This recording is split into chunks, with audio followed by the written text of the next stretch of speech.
Welcome friends. આજે આપણે ધોરણ 11 સામાન્ય પ્રવાહ અને વિજ્ઞાન પ્રવાહ બંનેનું ઇંગ્લિશનું યુનિટ ટેસ્ટ 1નું પેપર સોલ્વ કરવા જઈ રહ્યા છીએ કે જે જુલાઈ 2024નું છે. તો જો સૌપ્રથમ ટ્રુ ઓર ફોલ્સ એટલે સેન્ટન્સ સાચું છે કે ખોટું એ કહેવાનું છે. ફર્સ્ટ સેન્ટન્સ છે Arunima Sinha was an international level volleyball player. તો એ સ્ટેટમેન્ટ ફોલ્સ છે. શું કામ? એ નેશનલ લેવલની વોલીબોલ પ્લેયર હતી એટલે ફોલ્સ એટલે ખોટું છે. સેકન્ડ છે in Autofab the customer is a constructor. તો એ પણ ફોલ્સ છે. શું કામ ખોટું છે? તો એની અંદર આવશે કે કો કન્સ્ટ્રક્ટર આવે. શું આવે?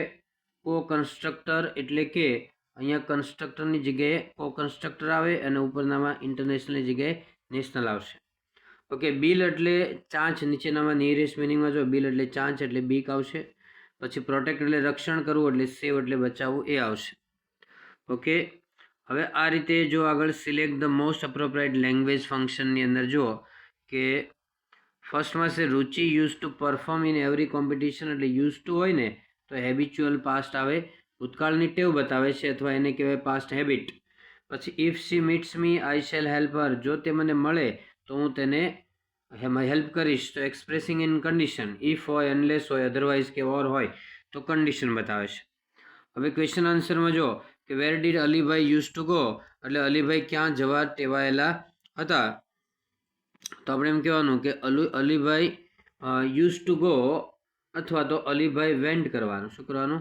Alibhai went from village to village, town to town in the mountains. બરાબર. એક ગામથી બીજે ગામ, એક નગરથી બીજે નગર પર્વતોમાં જવા ટેવાયેલા હતા. પછી છે what did Alibhai cell in villages of the Himalayas. હિમાલયના ગામડામાં તે શું વેચતા હતા. બરાબર. તો એમાં તમારે હી સોલ્ડ કરવાનું. હી સોલ્ડ અથવા Alibhai sold dried apricots, herbs and medicines and precious stones he had collected from travelling. તો મુસાફરીમાં એમણે જે ભેગા કર્યા હોય એપ્રિકોટ્સ એટલે જરદાલુ, હર્બ્સ એટલે જડીબુટી અને મેડિસિન એટલે દવાઓ એટલે ઔષધિ અને પ્રેશિયસ સ્ટોન્સ એટલે મૂલ્યવાન પથ્થરો જેણે ભેગા કર્યા હોય એ ત્યાં વેચતા હતા. ઓકે. હવે ક્વેશ્ચન નંબર 9 આવશે કે વોટ ઇઝ ઓટોફેબ એટલે ઓટોફેબ શું છે. તો ઓટોફેબ છે ને ઇઝ ફર્સ્ટ લાઇનમાં છે Autofab is an automated fabrication or અથવા એમ કહેવાય કે Autofab is a set of technologies that automate the process for building 3 dimensional solid objects from raw materials. એટલે તમે આટલે સુધી લખી દો બેઠું. ચાલો એના પછી આવે which materials does the industry use to make N object એટલે પદાર્થ બનાવવા, વસ્તુ બનાવવા માટે ઇન્ડસ્ટ્રી કઈ વસ્તુનો ઉપયોગ કરે છે. તો અહીંથી ચાલુ કરવાનું છે. ધીસ ઇન્ડસ્ટ્રી સેકન્ડ લાઇનમાં uses solidification of polymers, powders and other raw materials એટલે કાચું material guided by designs drawn on ordinary computers એટલે સામાન્ય કમ્પ્યુટર દ્વારા બનેલું હોય એવા ડિઝાઇન્સ અથવા તો રો મટીરિયલ છે અથવા પાવડર છે અથવા પોલિમરનું ઘન સ્વરૂપ છે. આ બધું વસ્તુ એ બનાવે છે, એની જરૂર પડે છે. બરાબર. ઇન્ડસ્ટ્રીની અંદર.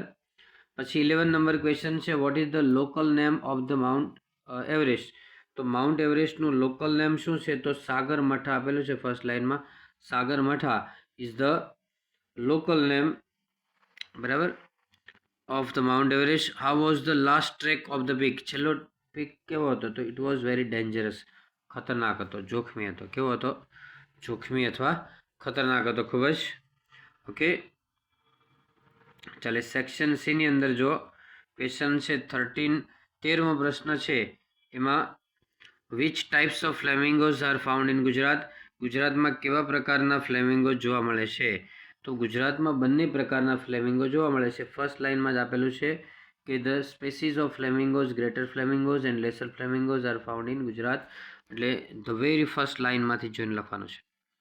પછી સેકન્ડ છે how does laser flamingos will differ from greater flamingo.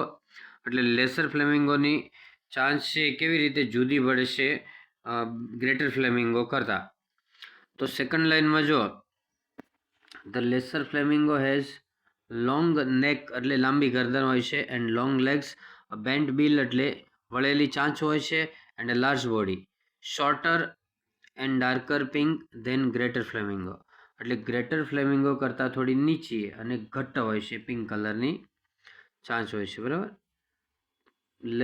તો એટલી સુધી આપણે લખવાનું છે. પછી આવશે the lesser flamingo has dash legs and feathers.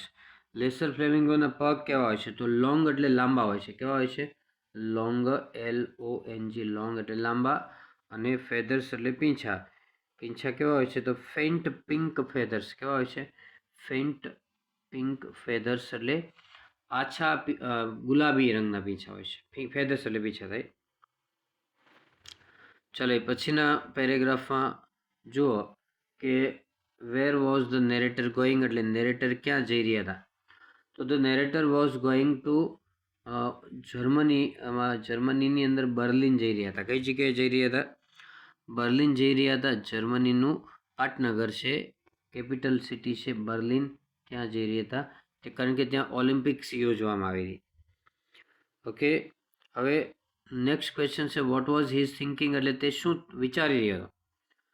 તો એ વિચારી રહ્યો હતો, અહીંથી વાઇલથી ચાલુ કરો. While he was going over the boat all he could think about was taking home 1 or 2 of the gold medals.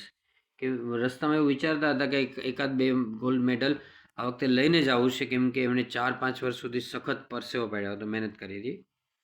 Number 18 છે when were the Olympic games to be held.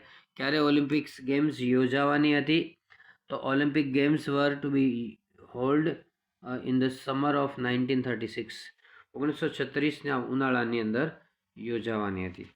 અને 2036ની અંદર ઇન્ડિયામાં યોજાવાની વાત છે થઈ રહી છે, અને 99% એ આપી દેવાના છે સેન્ટર હમણાં જ. અત્યારે ઓલિમ્પિક્સ ચાલી રહ્યો છે, પૂરું થાય એટલે તરત જ એ લોકો એનું સેન્ટર આપી દેવાના છે.